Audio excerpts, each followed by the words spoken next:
Hello les amis, je vous retrouve pour une nouvelle vidéo sur le football international et je vais vous présenter le match qui a lieu ce vendredi 16 juin à 20h45 pour le compte de la troisième journée des qualifications pour l'Euro. Et donc ça va être un match du groupe B, Gibraltar le cinquième qui reçoit la France le premier.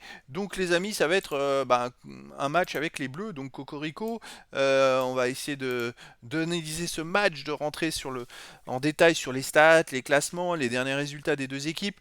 On verra aussi les compos d'équipes, on va voir tout plein d'informations, ce qui nous permettra d'avoir une idée, une tendance à cette rencontre. Alors, pour revenir au classement, la France est donc premier du groupe B avec 6 points, 2 victoires en 2 matchs, 5 buts marqués, 0 encaissés, plus 5 de goal average. Parcours parfait pour l'instant. De son côté, Gibraltar est dernier avec 0 points. Ils ont fait 2 défaites, aucun but marqué, 6 buts encaissés. Donc c'est un peu les mêmes stats que la France, mais dans l'autre sens. Voilà. À noter ce que j'ai mis ici aussi, le match, si vous souhaitez le voir, vous pouvez le voir sur TF1 a priori. Voilà, donc c'est une petite information complémentaire dans ces statistiques et cette vidéo.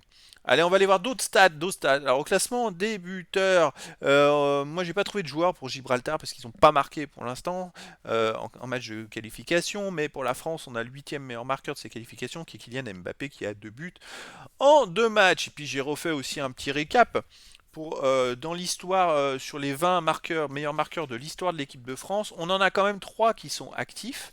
On a quand même Olivier Giroud qui avec 53 buts est le meilleur marqueur de l'équipe de France. 53 buts en 122 matchs, pardon. C'est quand même pas mal. On a le troisième, Antoine Griezmann, 43 buts en 119 matchs.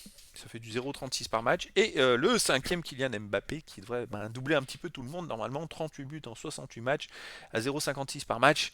Il est plus qu'à 5 buts de Antoine Griezmann. Regardez, la remontée, il est plus qu'à 15 buts d'Olivier Giroud. Ça va très très vite. Surtout si il fait une saison où il marque une dizaine de buts avec l'équipe de France en un an, dans un an, il sera plus très très loin d'Olivier Giroud. Allez, les 10 derniers résultats, les amis. Alors, pour les 10 derniers résultats, pour Gibraltar, alors j'ai pris que les matchs que j'ai trouvés, j'en ai trouvé que 6. Et sur ces 6 matchs, ils ont fait quand même 2 victoires, aucun nul, 4 défaites, 5 buts pour, 13 contre, moins 8 de goal average. Effectivement, ils viennent de perdre les 2 matchs à la suite 3-0 et 3-0 en mars dernier. Avant, c'était en 2022. Ils ont gagné 2 fois contre Liechtenstein et Andorre en match amicaux, voilà, en novembre dernier. Après, ils avaient perdu 2 matchs. Bon, c'est une équipe, je crois qu'il y a des joueurs de cette équipe c'est pas leur boulot principal, et c'est ça qui est beau et c'est ça qui est fun. Je crois qu'il y a des gens qui ont un travail à côté, mais qui jouent pour l'équipe de Gibraltar. Je trouve ça carrément génial pour eux de pouvoir affronter des stars comme Mbappé, voilà, des joueurs de l'équipe de France. C'est vraiment grandiose. Alors, la France de son côté, c'est 7 victoires à nul de défaite. 21 buts pour 10 contre plus 11 de goal average. Alors la France, il y a eu un petit décalage là, hop, des petits chiffres, hop, je le remets. La France reste sur une victoire, sur 2 victoires de suite, hein. Ils ont gagné 1-0 en Irlande, mais surtout ils ont fait une victoire probante le match d'avant. Ils avaient battu les Pays-Bas 4 buts à 0. Donc on va dire effectivement que sur les derniers matchs, ils n'ont même pas perdu contre l'Argentine en finale, ils avaient fait 3-3.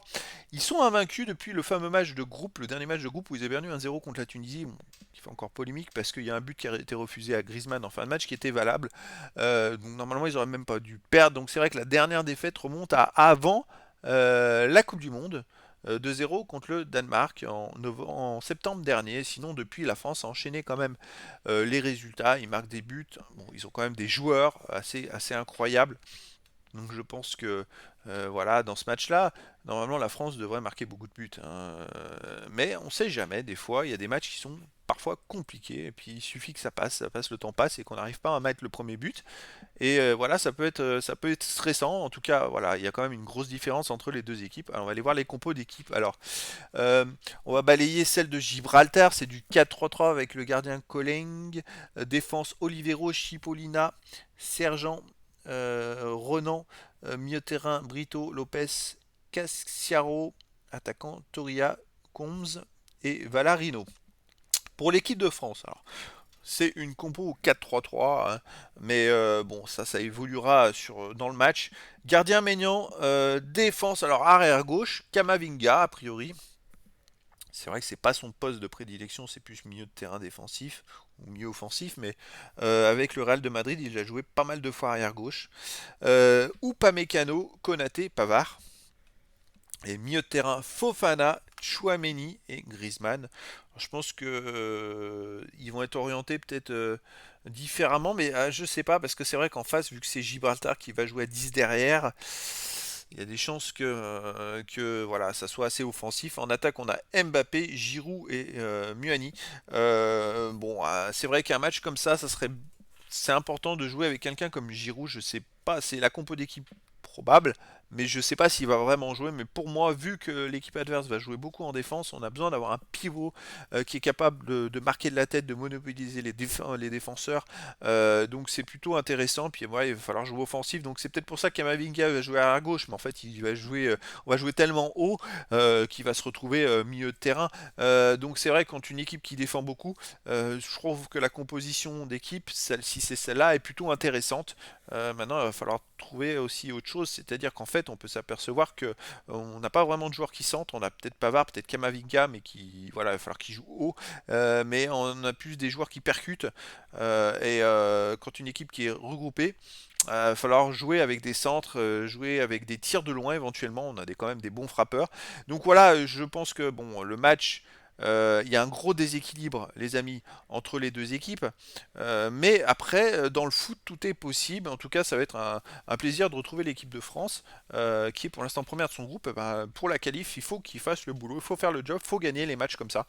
Donc en tout cas, je vous donne rendez-vous, ça va être sur TF1, ce vendredi 16 juin à 20h45, pour le match de la troisième journée des qualifications de l'Euro du groupe B. Gibraltar, le cinquième et dernier du groupe, reçoit la France le premier. Voilà les amis, je vous dis à très bientôt pour une nouvelle vidéo.